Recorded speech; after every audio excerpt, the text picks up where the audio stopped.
Oo. Dito lang tayo dito tayo.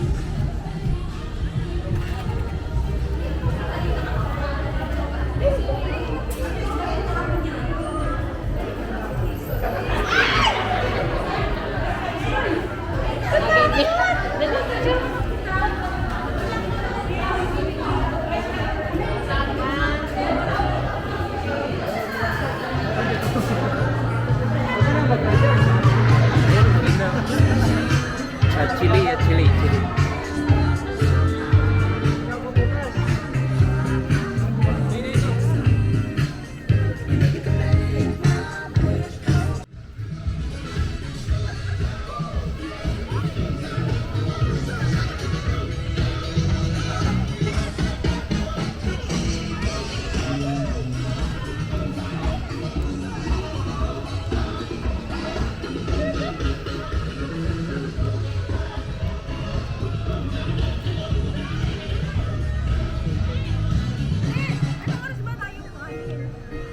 Hindi, mag-ano pa dito tayo. Miss Erin po, ang tourist guide at driver niyo po ngayong araw.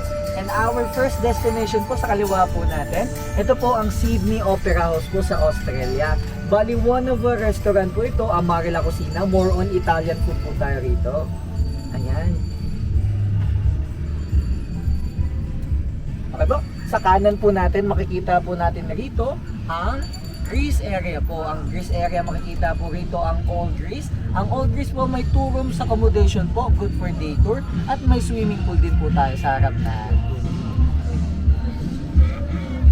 Brother, ayaw mo. Put a video. Po, sa kanan po ulit natin, ma'am sir, ito naman po ang sikat na Eiffel Tower po sa Paris, France. And we call this the Tower of Love. May zumba po tayo ngayon dyan.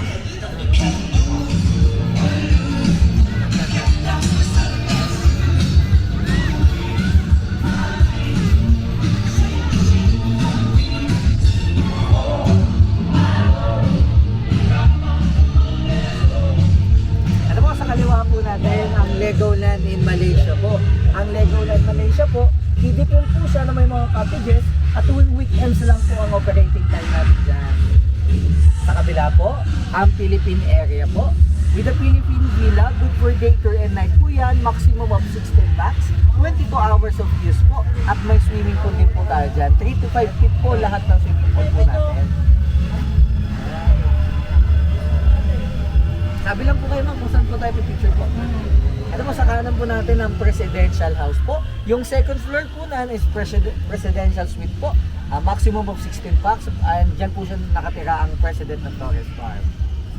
Bali po, 8 po silang magkakapatid ang owners po ng Torres Farm. At dito rin po sila nakatira sa Christmas Village po natin. Tig-iisa po silang bahay. Po, yung mga nakikita nyo pong residence house sa Bali po, barracks po yan ng mga securities natin. Para secured po ang Torres Farm 24/7 po.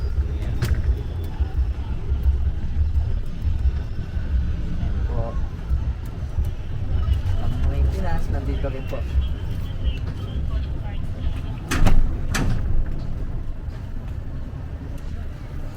Right, and we're approaching po sa right side po natin. Makikita po rito ang Leaning Tower of Pisa na ayun po.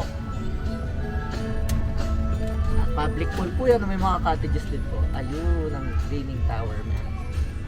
Pa-picture po ba kayo, ma'am? Sige, pwede ba pa-picture sa Apo, pwede po.